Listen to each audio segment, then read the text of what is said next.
Okay, this is number theory lesson 2. We're going to talk about some terminology first. The first one is natural number, and we use the letter N to represent natural number. It's in a set of 1, 2, 3, 4, 5, etc. And we don't want to keep writing, so I'm going to use comma, dot, dot, dot to represent this is an infinite set. And a lot of time people got these two confused, whole number and natural number. Whole number, we use a W to represent, and the difference between the two of them is this includes 0. So the way I remember it is like whole number have an O here, right? So start with 0. 1, 2, 3, 4, 5. Again, it go on forever with all the whole numbers. So we do comma, dot, dot, dot to represent this is an infinite set. So anytime if you need to pause the video and write this down, please feel free to do it. And integer go a little bit further. So integer will include both positive and negative whole numbers. So it's going on forever on this side. So dot, dot, dot, comma. And then we have -3, -2, -1, 0, 1, 2, 3 on this side is also going on forever. So it's also an infinite set. The rational number, we use Q to represent. And this include any numbers that can be written as a ratio of two integers. So it could be 5/1, 1/2, 1.75, because 1.75 can be written as 1/75/100, and if you reduce it, that is going to be 1 3/4 or 7/4, right? So you can still write this as a ratio of two integers. Irrational number, we use IR to represent. So these are numbers that can be written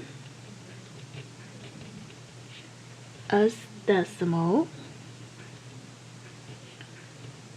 but not as fractions.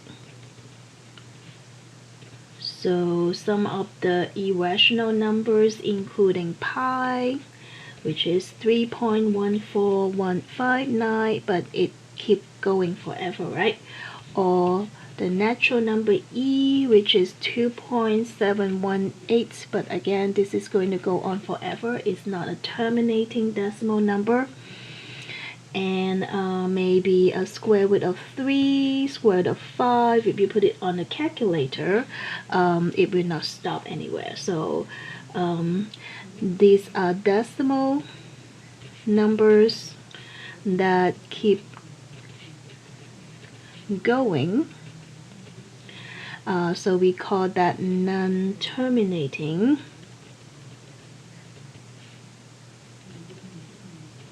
decimal numbers. Alright, so those are your irrational number. And real number, we use R to represent. So it includes positive and negative numbers.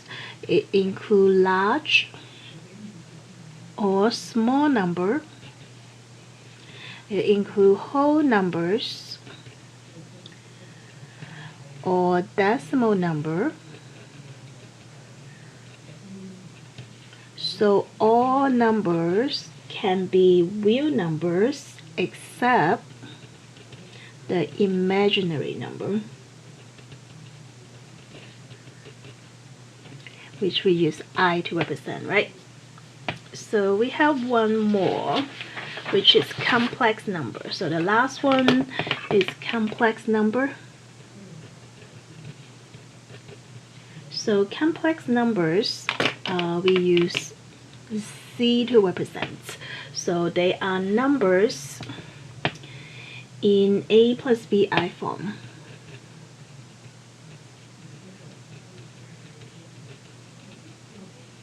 So again, I is square root of -1 is an imaginary number. Okay, so it could be like a 7 plus 2i, that's a complex number. It could be 0 minus 5i, etc. Or you can do like 8 plus 0i, so it could include that too. So those are all that we kind of want you to have some ideas about. If you see them on the test, it could be matching. I may give you some number and then you need to match the name of them, or I will say, okay, I want you to list like some example for complex numbers, etc. So make sure you have some idea of this. Like this, you will have to study a little bit. So we already talk about complex numbers, so I'm going to want you to kind of draw like a Venn diagram to show how this works. So I can start with the natural number n, but the whole number is including all the natural number and 0, right? And after that, the integer will include all of them and also the negative number, right? And outside of that, we have our rational number, which include any number can be written as a fraction, right? And then have to be careful, in irrational number is actually not including them, like integer is plus minus, and then the q would be rational number, which can be written as a fractions, and the real number is including all of them, but irrational number only include the one that has non-terminating decimal numbers. And finally, we can have the last layer would be the complex number, so it will include all of them.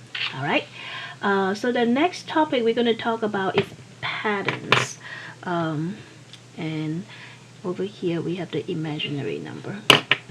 Okay, patterns, what is it, where do you see them, why is it important? So patterns help us to learn what is going on, and we are going to show you some patterns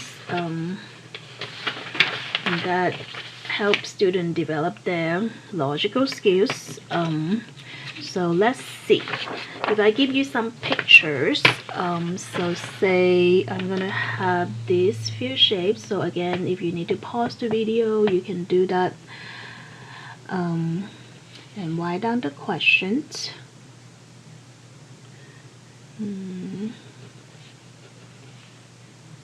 Okay, so this is the questions. What would be the next two shapes?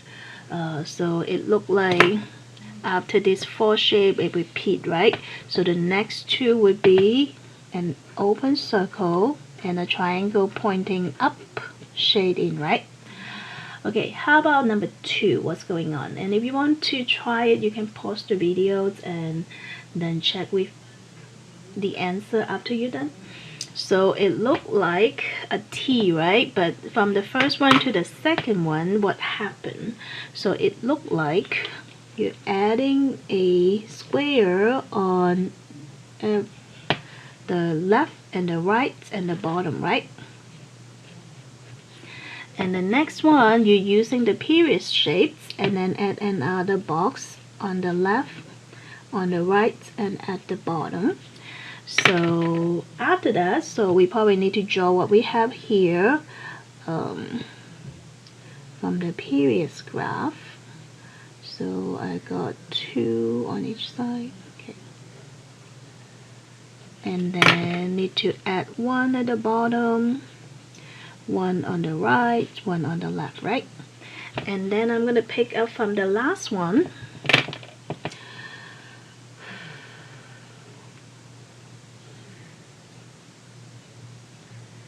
Right, and 3 on the side, and then what? again add a box at the bottom, one on the right, one on the left. So you want to look for patterns and see how it goes from one to the next one. Okay, all right, number 3, we started with one box. It looked like I added 2 here and added 2 here, right? And the next one they pick up from the previous one, and then added 3 on top, and then added 3 at the bottom, right?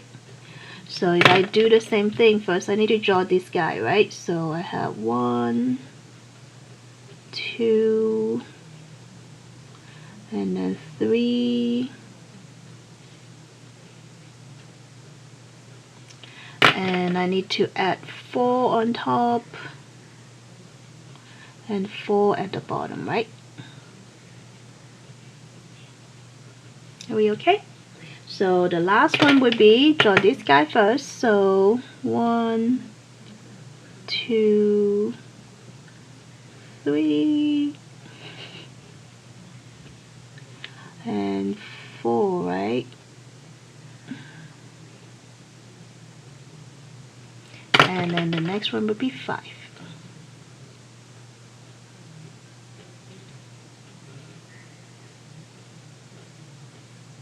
Alright, so you want to look at how it goes from the first one to the second one to the third one to try to figure out the patterns, okay? And the next part is talking about the 2 very basic sequences. So we have the arithmetic sequence and geometric sequences. So what makes something an arithmetic sequence? For this type of sequence, you are adding the same number over and over again to get to the next term. Okay, and for geometric sequence, we are multiplying the same number again and again to get to the next term. Alright, so let's try some of them together. So I want you to help me to fill in the blank for the next sequence. So we want to see how we go from one number to the next one. It looks like I can add 30 or multiply by 2, right? So it's either adding 30 or multiply by 2. So I don't know yet, but from 60 to 90, if I add 30, that seems to work, right? But if I do 60 times 2, that's 120, that doesn't work. So it's not multiplying by 2. So it's adding 30. So if 90 add another 30, I'm going to get 120. If I add another 30, I'm going to get 150. And if I add one more 30, we're going to get 180, right? So I fill out the next 3 numbers.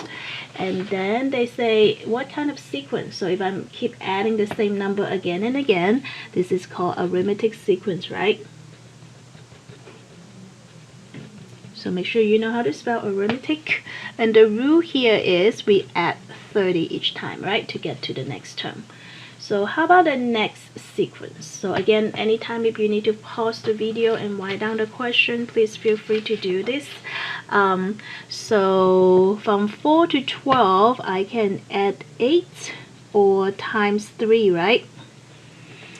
And then if I add another 8, that would be 20, which is not 36, so adding 8 didn't work, right? But if 12 times 3, that's 36, that look like that's the correct way to get the next term, right? So I'm going to times 3 again, which will give me 108.